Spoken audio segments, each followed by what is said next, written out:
worked at numerous international conferences. He's been a very special proponent of Australia in Japan. He is a director of the Australian-Japan New Zealand Society. He has formed and runs the Simul Academy of International Communication. He lectures and writes in a range of cross-cultural communication issues between Japanese and other peoples. He's visiting Australia at the moment as doing some work for the Tourism Commission and a range of other matters which I'm sure he'll touch on while he's here. I should also note that his firm in Japan has interpreted and published a range of Australian books which have gone a long way in, particularly in the academic community, in introducing Australia into Japan. But more importantly, not only has he interpreted for these very important summit meetings around the world, but taken a very special feeling to Australia, of Australians, and lectured very vigorously on that overseas. He's probably one of our greatest ambassadors in Japan. I'd love to welcome you today. Thank you.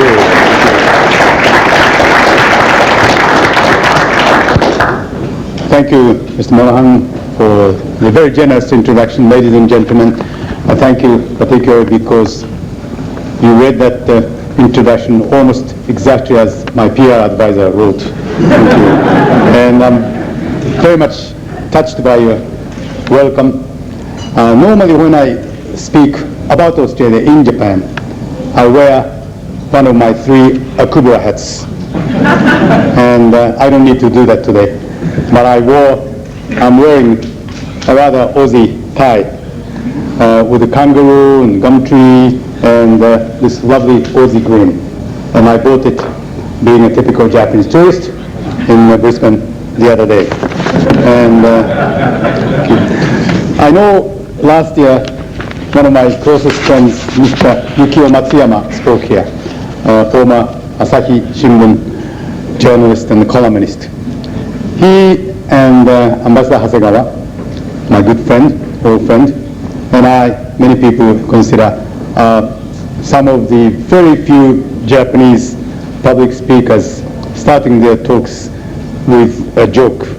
But there are more and more Japanese speakers, I assure you, who are learning your trick of breaking the ice with your audience as something very important for communication. The time-honored joke has it that when a joke is only half told, the Frenchman or Frenchwoman, as far as that is concerned, would burst out into laughter. The Englishman would wait until the end of the joke and laugh. The German will philosophize overnight and laugh next morning. While the Japanese version 1 full smile without understanding it. Or version 2 is asked, how come you're not laughing? With the answer that we have to have a conference back home at office and decide whether to laugh or not. But being Japanese, I have done my homework. I read the speech that Mr. Matsuyama gave here last year. He talked about politics, what the changes were, and to fend off any potentially embarrassing questions, may I tell you that I'm not a political commentator. My modest expertise covers only the matter of language, customs, or culture, or communication, if you like. And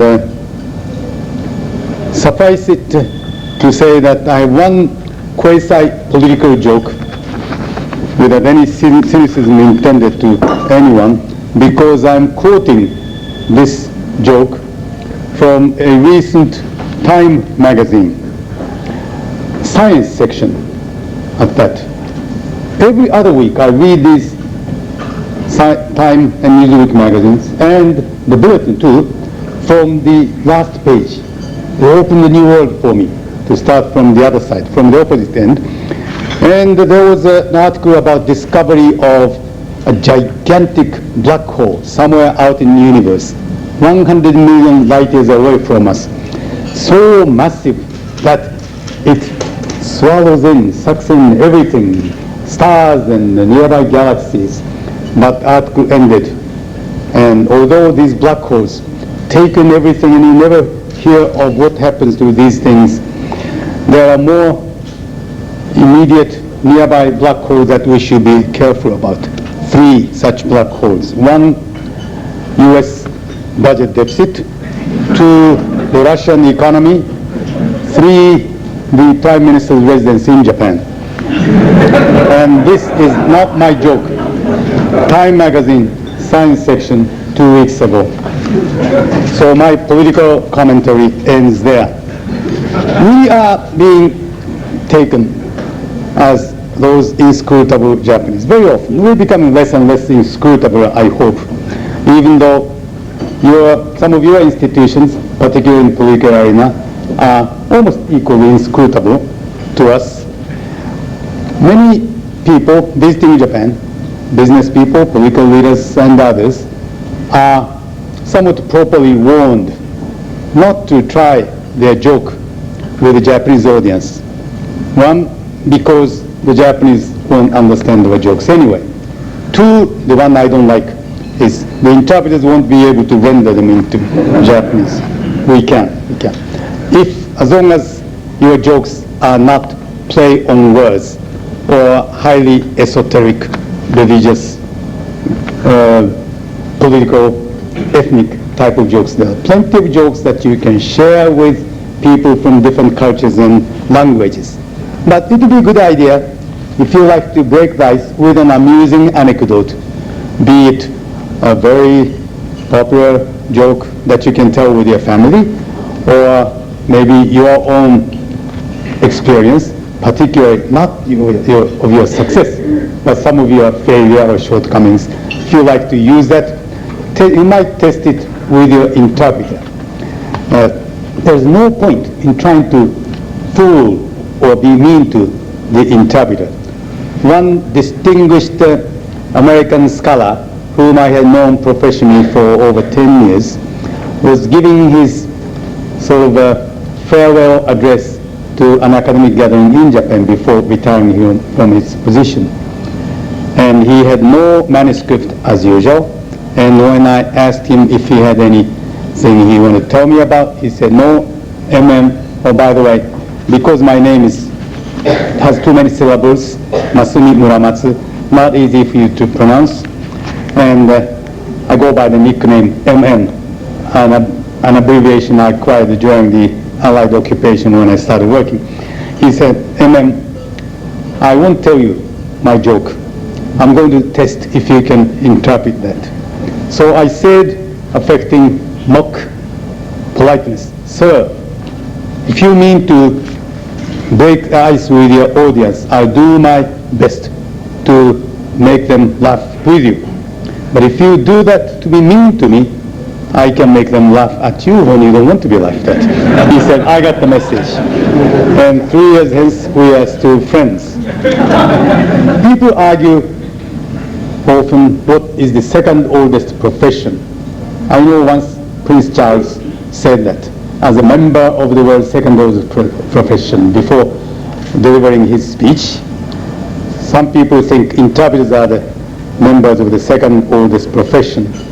But I wasn't present at the creation, but I was present at the creation of many institutions and fora. I interpreted for John F. Kennedy, President, in the White House, but I interpreted for Senator John F. Kennedy when I was mere 25 years of age. I was, alas, too young to appreciate the import. I don't remember a single thing that I was merely probably translating the words, not understanding the message. 5 years later, in the White House, a historic U.S.-Japan cabinet members conference when President Kennedy hosted luncheon. There were luminaries, 3 later prime ministers, and I remember almost every single word. But more importantly to me, I remember the anecdotes, stories people tell to facilitate or lubricate your communication, or interesting English idioms or Japanese expressions that I found challenging in conveying. These are the things I remember. The rest, I do not write a memoir on the contents. Good interpreters should not. And these are the good interpreters who go to heaven. Like the good dogs are good cats. And people who are there can write their memoirs. Like Dr. Kissinger, he writes volume after volume. I read them. But whatever Dr. Kissinger and his Japanese counterpart talked about, it's not for me to chronicle. But I like to remember and take some of the jokes and amusing episodes out of context and share them with my friends or audiences. I've interpreted for most of the presidents, all the presidents since JFK to Mr. Clinton. Prime ministers, galore, Japanese and others, the Prince of Wales, Paul Hogan, when he gave a promotional talk in Tokyo, I stepped forward. I had to be his interpreter. No one else understands all the English well enough. Fortunately, a few other people agreed with that view. And I've interpreted for some more, let's say, interesting figures like Yasser Arafat.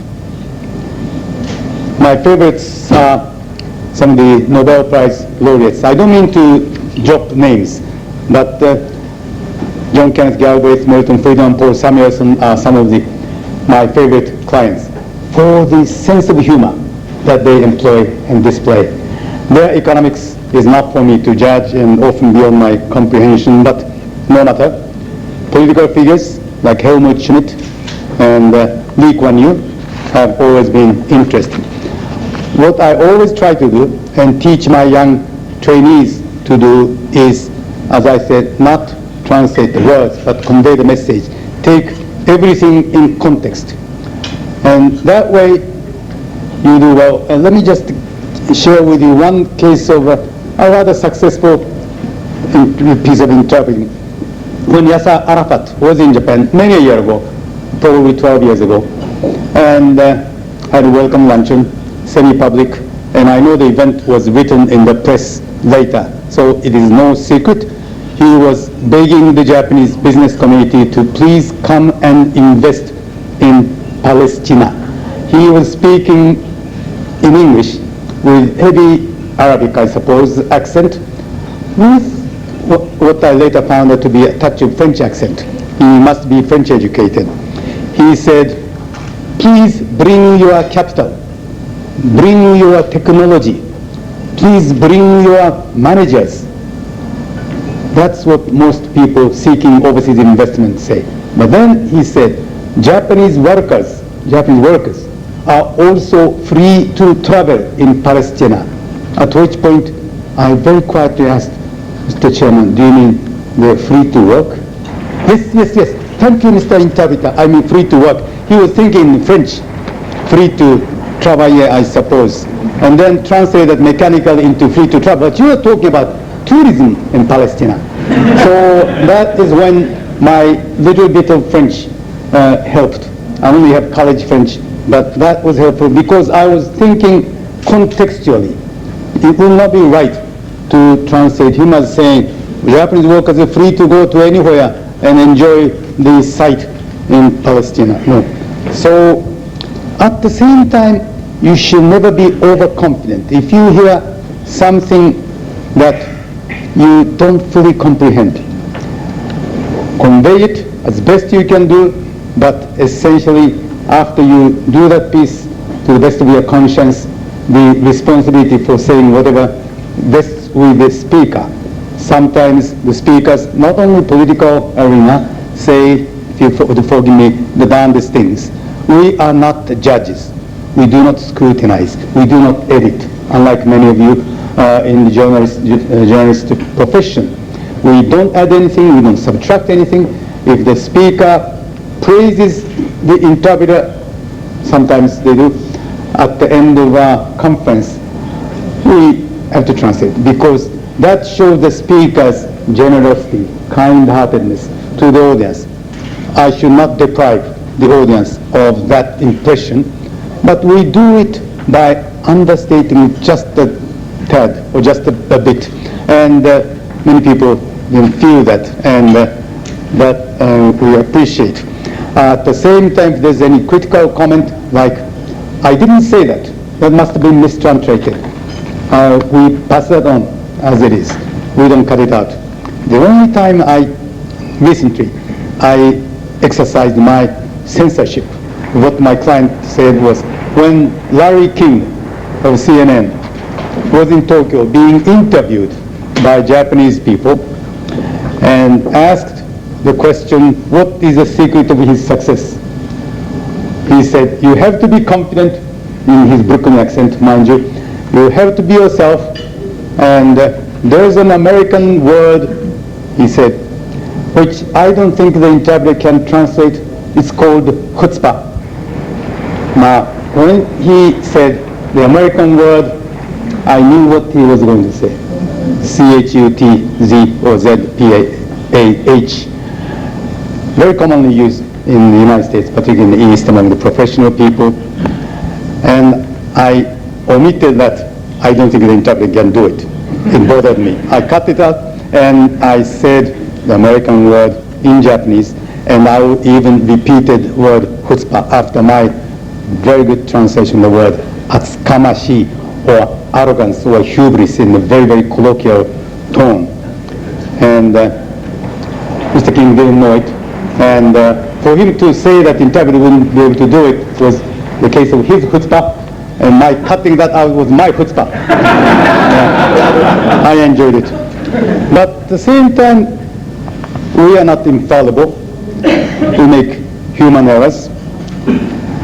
Without naming any names, when one very prominent Australian statesman visited Japan, not too many months ago, he was welcomed in by a luncheon by the business community leaders in a fine restaurant on one of the higher, taller buildings in Japan, overlooking the Imperial Garden, beyond which there stood our equivalent of your national parliament, which we call the national diet. There are 3 other countries in the world that call their legislatures diet. I think Iceland is one, a few other exotic countries. I don't know why they call it diet. So we had a wonderful view of the Palace Green and the Diet Building and Supreme Court Building, etc. When the first plate, very elegant looking appetizer, was served, our Australian guest remarked to his host, the leader of the Japanese business community, I think the Japanese diet is more sophisticated than ours. I of course immediately translated it as knowing a little bit about how volatile and active your parliament can be occasionally. I've observed it more than a few times. I said the Japanese parliament is more elegant, more sophisticated than ours. When Japanese host was puzzled, he said, oh, do you think so? We don't understand what they're talking about inside. Immediately I realized he was talking about the food, the diet, because there was a plate of very elegant, low-calorie, fat-free Japanese appetizers. Our Australian guest was talking about the refined, low-calorie Japanese dietary food. So that was the case of my making the mistake, because I knew a bit too much about Australia, and my preconceived notion interfered with my professional performance. So I always teach my lessons, and coming here, my good Australian friends, there are quite a few there, and some of them advise me be careful about places I have been on this trip or will be going, and be careful about geographical references. But let me explain that my colleague and I started in Darwin, Kakadu and bit of Arnhem Land, a very interesting private resort called Seven Spirit Bay, and for mentioning that I should get the free room next time. And Sydney International Book Fair, and here over the weekend appreciate this opportunity and being guests of my ambassador friend. I do give lectures, as Mr. Chairman said, in Japan about Australia a great deal. In fact, whenever British or Yanks, Americans, or as far as that is concerned, New Zealanders, speak somewhat sarcastically about your country and particularly about the English spoken here, be assured that I immediately come to your defense. People think I'm funny, but I'm known as that Australophile. That's the word I coined. I think like a Japanophile, Anglophile, I'm an Australophile. When I lecture Japanese about Australia, I have usually 3 key words to help our people understand your national characteristics or ethos. Mateship, egalitarian society, and how that concept evolved. No worries, relaxed, laid-back lifestyle, and we have much to learn from. And the spirit or concept of fair go, giving a break to the weak, underprivileged, and we must understand all this. I have few examples of our respective idiosyncrasies, yours and ours. Whereas your people very informative and generally greet any stranger with eye contact. Good morning or good day, how are you? Japanese don't do that. Generally we avoid direct eye contact. Not that I don't think we are hostile to others, but having eye contact means we are going to have relations, and we have to be careful after we establish relations, so we choose, I suppose, our acquaintances. So eye contact is one major difference between your custom and ours. But we're not alone. Our immediate neighbor across that channel, and names of the channels are always controversial politically, but those friends in the peninsula next to us, some of the older Korean people do never look at their seniors in terms of age or position right in their eyes. Never, never. It is supposed to be impolite. I have learned enough about their culture that a junior, in terms of age or social position, is supposed to speak to the senior, not facing directly but slightly diagonally to the side, with your eyes downcast, not looking directly into your eye. That is to show your respect. Very interesting. So we are not alone in being different from you. Typical Japanese conversation starter is, what school did you go to? Here? What school go to? That's none of your business. And even if you say, I went to Harvard, I'm told that often the answer is, so what? But in Japan, we like to start the conversation by finding out what school you went to, maybe my school. Ah, yes, we are alumni. And then next question is, what year did you graduate? This does not imply any interference with your privacy. No, we like to establish who is senior and who is junior. I use these 2 English words rather loosely because Japanese word senpai and kohai refer to whoever was joined this member ahead of you.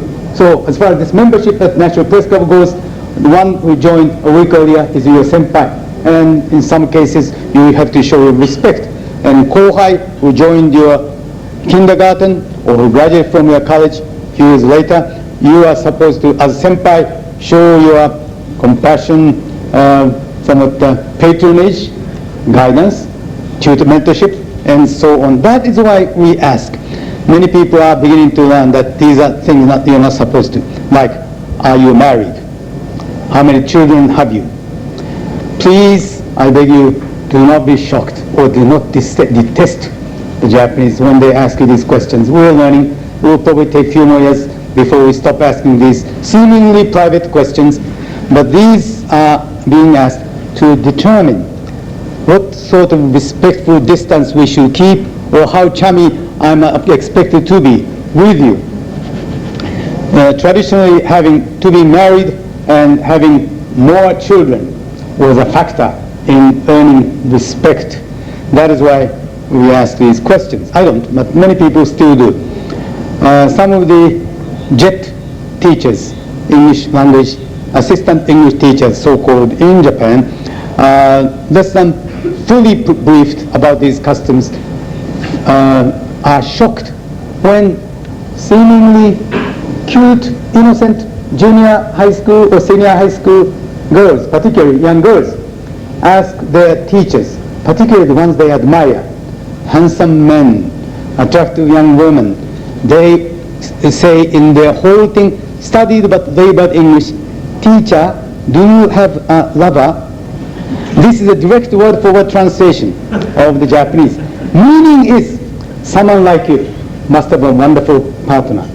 And this is our way of sort of sophisticated apple polishing. And this is a conversation starter. Students want to say that, to show that I feel affection toward you. I admire you. I think you're a wonderful person. So the teachers, particularly young teachers, should never be shocked. If properly briefed, they can laugh and say, you can always say, himitsu, secret, and laugh away about it. No worries. And often when they teach in the class with Japanese counterparts, Japanese teachers, not exactly counterparts, because in the classroom, the Japanese teacher, no matter how horrible the pronunciation may be, is the teacher. Your JET teacher is an assistant English teacher, an informant, collaborator, informant, and advisor. One thing you should never do is to sound critical of that Japanese teacher in front of the students. We hate to be humiliated in front of other people. We are group-oriented, and in business places, many of our people work beyond 5 o'clock. You like to leave at 5 o'clock. The custom we should acknowledge and respect, and the custom, in fact, we should learn. We are the people who make decisions collectively, seldom individual decisions or decisions from the top down, but decisions from the bottom up. A story that illustrates this Japanese proclivity is the situation where, far from Canberra, say on the rough seas, imagine a small lifeboat full of people. Waves are high, men, women, and children. The skipper in charge has to persuade men from different nations to pick up whatever life jackets there are available and jump and swim. It's very easy. To an Englishman, the story goes, it's a sporting thing to do. He would oblige.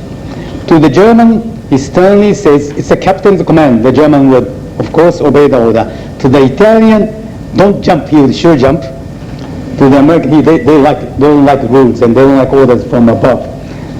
Rules are to be broken. I've often asked Italian friends, what are your national hobbies? Most frequent answers were 1, tax evasion, and 2, speed violation. And I think they're wonderful people. And I don't know about Australians. I've heard that if you tell them, well, I'll shout you to all the beer in Canberra, you might jump. But to the various national versions, you might like to try about some nationalities, you know, like a Canadian. I understand you're supposed to tell the Canadian, the Yank says he's not jumping, he'll jump. The important thing is the bottom punchline, which is also the bottom line of this episode.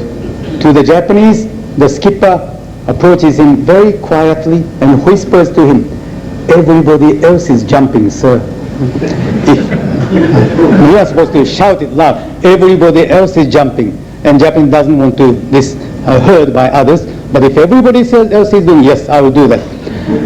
This is pretty much our pattern. On the other hand, in your business practices in general, including public services, from our point of view, there seems to be lack of continuity. But now I don't think we can say that with almost Italian-like revolving door leadership recently in Japan. I have enjoyed my long association with Australia, ministerial conferences in Tokyo and Canberra. Whenever it's held here, your government spends your taxpayers' money very wisely by importing best available service from Tokyo. And I also try to cooperate with you by recruiting 1, 2, and 3, and more of the interpreters who used to be ours in Tokyo, who now live in Australia to work as members of the team. I accompanied the late Prime Minister Ohira on his visit to Sydney, Canberra, and Melbourne, and accompanied government missions. And to the Naples Summit next month, I'm sending 9 of my former disciples. I happen to be a member of the board of directors of the sister co-equal company of ours, the Simon Press publishing firm, who has published many of the titles about Australia, by Australians and by others about Australia. The president and CEO, Mr. Tamura, my partner, is now in town. He has heard me talk for years, so he has accepted a luncheon invitation at the Department of Foreign Affairs and Australia-Japan Foundation people. He is being the guest of the Department of Foreign Affairs and Trade, and as I said, I'm here thanks to the Australian Tourist Commission as a bonus for all the publicity talk I have given to promote tourism. And Mr. Tamura and I Friday visited International Book Fair in Sydney, and we had a very fruitful visit, meeting many publishers, literary agents, and others, and result will be later more formally announced. I think something quite exciting is coming out of our visit. This evening we go to Melbourne, and we spend next 3 days in Tasmania. This, as you have noticed, includes Henry Lawson, Sally Morgan, and many other interesting people. And but you have the list. And as I said earlier, we can learn from each other and sometimes unlearn each other. You are a mirror image to us, and we might be somewhat an interesting mirror image to you.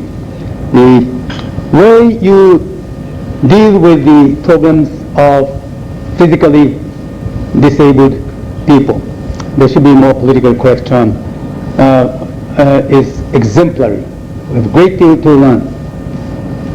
Several years ago, when I was invited by IBM Japan to lecture their convention in Sydney, my telephone in my room wasn't working properly. And finally, someone from the front office said she was coming up to replace the receiver. When I opened it, when I heard a knock, there was no, what do you call that little, that's not a peeping hole, peephole, all right.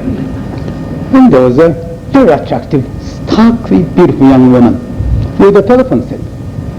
After a moment of hesitation, I opened it. She said, "May I come in?" She wore a hotel uniform. Obviously, she was a legitimate employee.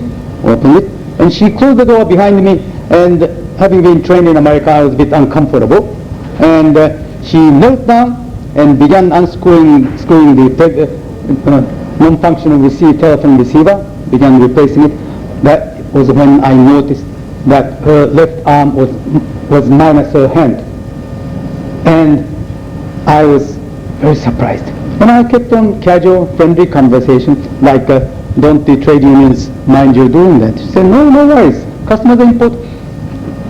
But I was very impressed, because at least in those days, no Japanese hotel would post a visibly, physically different people to a hotel front office, lest they think they might make the customers uncomfortable, which today is of course wrong. I think we're learning from it. And that is why the Japanese publication of the memoir of the late Neil MacLeod, who started the Spastic Center of New South Wales outside Sydney in Japan just 10 days ago, prior to our departure, by Mr. Tamura, my colleague, is very significant. It has not been published in English in this country. And we value this as a very, very important lesson for us.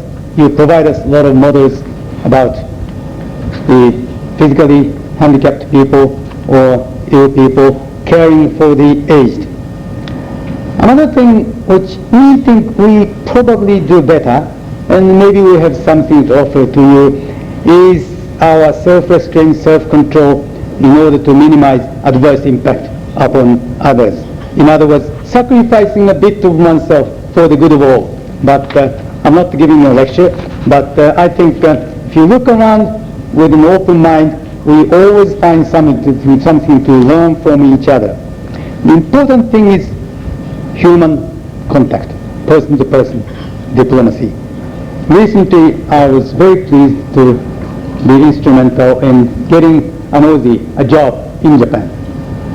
He is a retired federal police officer, senior detective inspector, whom I met during the Australian visit of the late Prime Minister Ohira. He was in charge of the security. Because security was no problem, and it was between my traveling assignments, he and I struck up conversation. I think we each greeted each other, "Good, Mike. How are you going, Mike?" And we mutually struck the mutual chord. He retired and lived in Gold Coast, wanted to come to Japan to relearn his Japanese. He came wanting to find a teaching job, which at the time of recession was hard to find. And when I was invited to a small community on the island of Awajishima, between Osaka, Kobe, and that small island of Shikoku, near which the new Kansai International Airport will open in September, about internationalization, which is the favorite theme. I took him along, might be fun, and he found it fun, and I introduced him to the local people. Immediately a host family came up, and today he has a job as the first international affairs director or resident diplomat for that little township, population 4,000 or 5,000. And I think it's a wonderful thing, and he's going to teach English to the community, represent the community internationally, attract more overseas visitors. So please remember the little town of Tsuna, T-S-U-N-A, on the island of Awaji. When you go to Kansai with a new airline service, Qantas and others, I should mention Qantas because they give me a shout to get next day compliment. So do go to that island. It's a charming, uncommercialized, undeveloped place. People are lovely. And in fact, I told in my lecture, don't international too much. Be different. And that I think they accepted very well. I have a few more notes, but I cannot finish without telling you that last October I visited some place that you all know about. Gelibolu in Turkish or Gallipoli in English. I've been a long-time student of the Gallipoli War, and I have long been interested in the country Turkey. Turks and Japanese have something in common, at least they think so. It's a wonderful relationship, somewhat one-sided love affair from their side. And after seeing the movie Gallipoli about 15 times and knowing something about Turkey, I wanted to go. And finally I made my trek, hiring a taxi, chauffeur, and guide, all that are still cheap in that country, and went to the tip of the peninsula and paid my homage to your cemeteries, well taken care of by the Turkish government. And I was touched by the epitaph or monument by the Turkish government, written by Atatürk, who was the commanding general of the Turkish forces that drove the Anzacs into the Mediterranean Ocean. He, of course, as you know, became the first president of the Turkish Republic. He happened to be a great admirer of the Emperor Meiji, and he wanted to modernize Turkey a la Japanese. Had some success, but the epitaph said, and I quote somewhat loosely because I don't have the exact text, "There are no more Johnnies and Mehmets. You all now lie in the soil of a friendly country. To the mothers who sent their sons to give their life to your sons, wipe off your tears, for your sons are now our sons as well." I thought that was a beautiful sentiment. I'm sure the original Turkish version would be more poetic than the English version, at least the way I reproduced it. I've learned about somewhat of a respect, a relationship of respect, mutual respect between Australian Turks.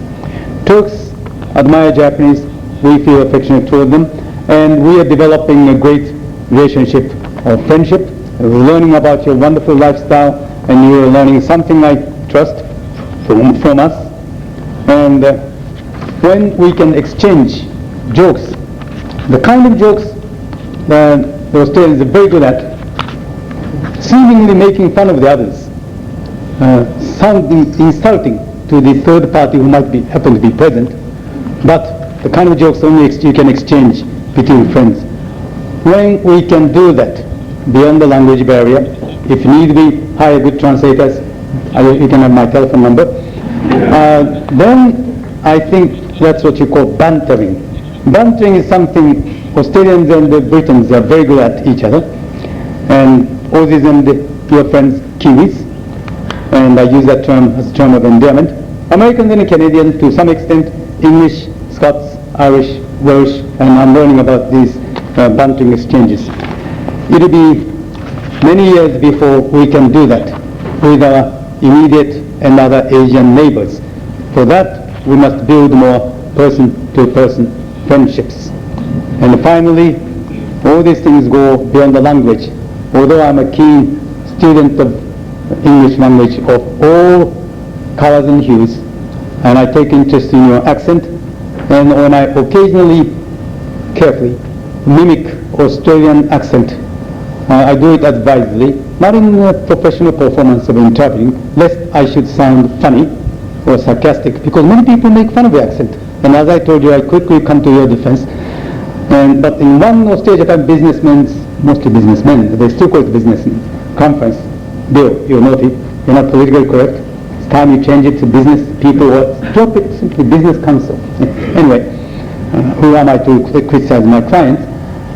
And once I said, interpreting a Japanese speaker's comment about his great experience buying wool, having visited Bokujo, I translated it as sheep station. And when I translated that way, some of the Aussie friends in front of my interpreter looked back at me and said, good English you speak. But I like to learn more about you and about our cultural differences. I like to be interpreters of cultural differences to all the peoples in the world. And I thank you. I've spoken too long. Thank you very much. I'll be happy to answer questions.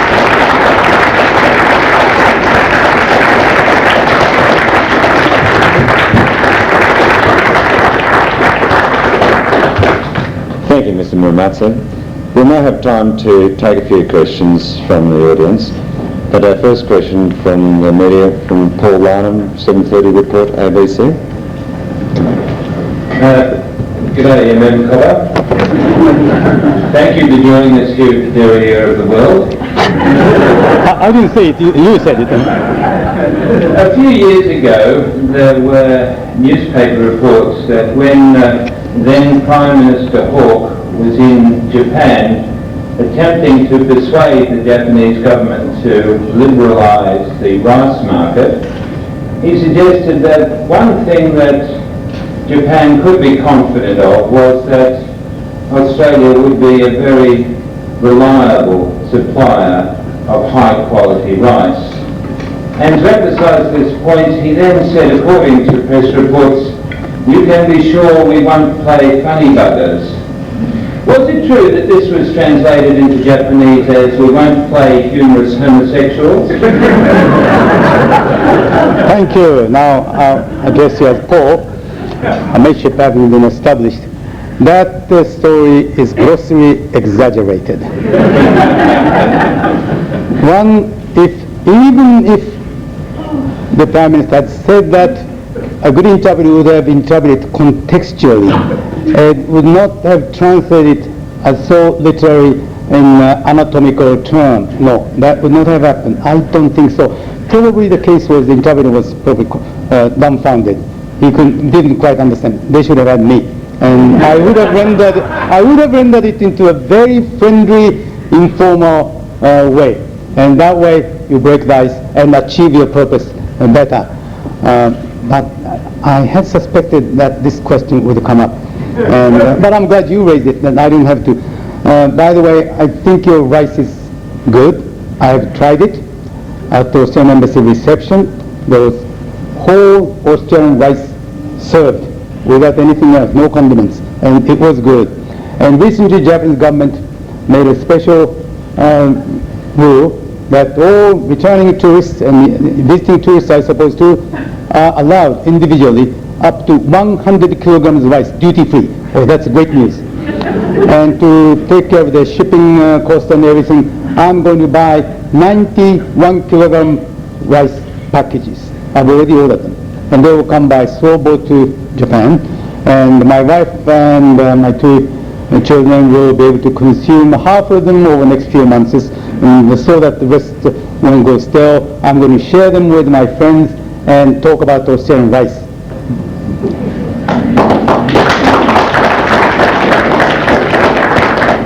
Thank you. Our next question is from Robert McConkie from the ABC. Robert McConkie from the ABC Filter. Just talking about Australian rice and Japan. Recently, we were told that the first shipments of Australian rice, fresh Australian rice, went to Japan, but part of the sales pitch for the acceptance of Australian rice in Japan was that it was actually a Japanese farmer that first brought the rice out from Japan and brought it in Australia. How important is the fact that Australian rice is really Japanese rice? And what is so special about Japanese rice?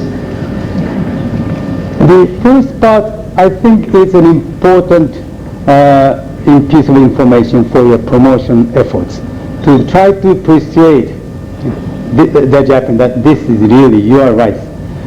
And second, many people think rice is almost religion in Japan. Although that is an exaggeration, rice is very much part of our culture.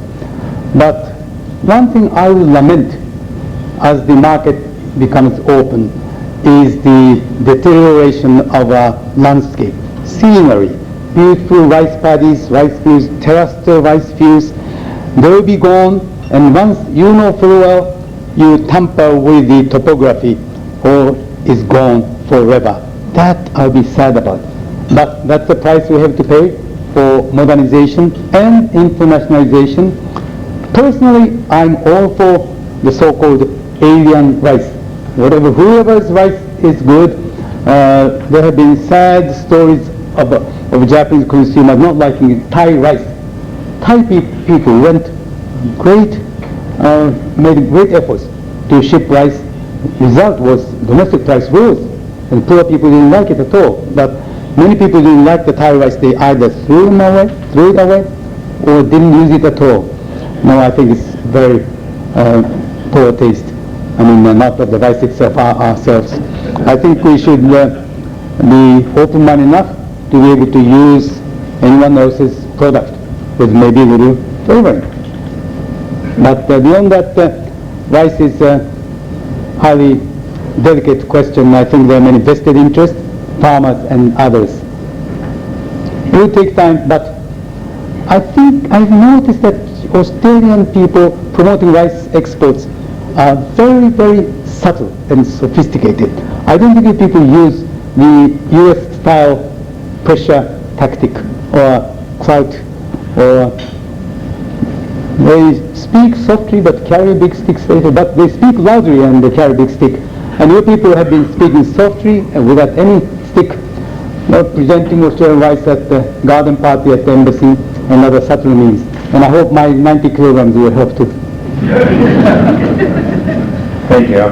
We've got time for a couple more questions from the audience. If you perhaps indicated to the sound engineer here to pass the microphone to you. We don't have a lot of time, but if we could move on now. And for those asking questions, I could ask you to introduce yourselves. Bill Henderson, Principal Interest Australia-Japan Business Cooperation Committee. Masumi, you have been a participant in Japan-Australia Business Cooperation Committee meetings, I would think, from your inception in 1961-62, or at least much of that time. I'd be very interested in your comments as to how you perceive the change, the growing maturity, perhaps I suppose the first word, the change in the relationship between the business communities of the two countries over that long time. I've noticed that our relationship business-wise is remarkably free of frictions, the kind of friction we have with North America or Europe. And politically too, we have very, very peaceful situations. Therefore, the challenge, I think, is shifting and should shift more toward cultural interchange, understanding each other's culture or idiosyncrasies better. Business-wise, I think we have great relationship, and we have trade deficit with you, and you export more to Japan than we export to you, but we Japanese have never complained, like our friends across the other side of the Pacific complain about Japanese surplus. It is true that we have big surplus. Something needs to be done about it. But I think, I hope the business meetings will occasionally allocate some time and sessions for cultural matters, exchange of young people, students and teachers. First teachers and then more students. Thank you for that question, Bill. And I think another old friend of mine, Don, not an old friend, friend of old standing, Don. I'm sorry. Mr. Muramatsu, it must be, I think, very frustrating to be an interpreter, to interpret between two prime ministers, for instance, and think a lot of nonsense, this bloke saying a lot of nonsense, that one is saying, and not being able to interject your own thoughts. Today we've been privileged to share with you your, to hear the voice behind the voice, and to hear what you have experienced. I wonder whether you would be prepared to share with us your 50 years of experience as an interpreter, your most embarrassing moment. I've had a few embarrassing moments. Yes, thank you for your sympathy. However, I've never felt frustration for not being able to voice my own view. My cutting out that remark by Larry King, to me that was enough. But otherwise, I don't need to interject my recommendation about what Australia-Japan business relations should be.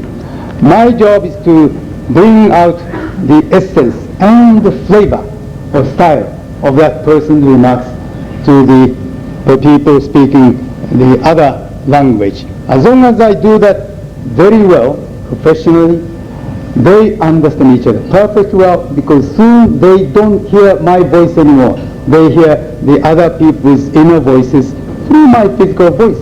In fact, they don't look at the interpreter. The interpreter who is not looked at by the participants or the participants are doing good jobs. But if you worry whether I'm being understood or not, people tend to look at the interpreter sort of begging you to please understand this, make sure this gets across to the other. No, therefore, I've always felt perfect contentment being an effective, audible but invisible intermediary. Beyond that, I don't believe in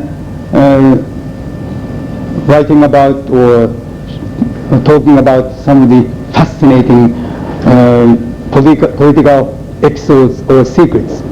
Secrets, for me particularly as a pioneer in this field in Japan, are to be taken to our grave. Actually, I don't remember many of these things. I remember funny stories and jokes, and they're more enjoyable. But many people, including probably yourself, think I know all this secret. But it's fun for me to keep thinking that way. If you think I'm cleverer than I really am, I'm not complaining. And but others, humorous episodes, jokes that people have exchanged with each other without any embarrassment. I have chronicled in 3 of my books. Here's the third one. I was going to say that modesty should preclude me from showing it, but I can't resist that. It's my book. The Joy of English, or How Humor Helps Communication. This is basically for the Japanese readers. And one Englishman friend of mine who is bilingual read this book, and he said he liked it very much, except the spelling of the word humor without you. And I apologize to you people too. Next time I will put an U to the word humor. And this is a book about the Spastic Center in New South Wales.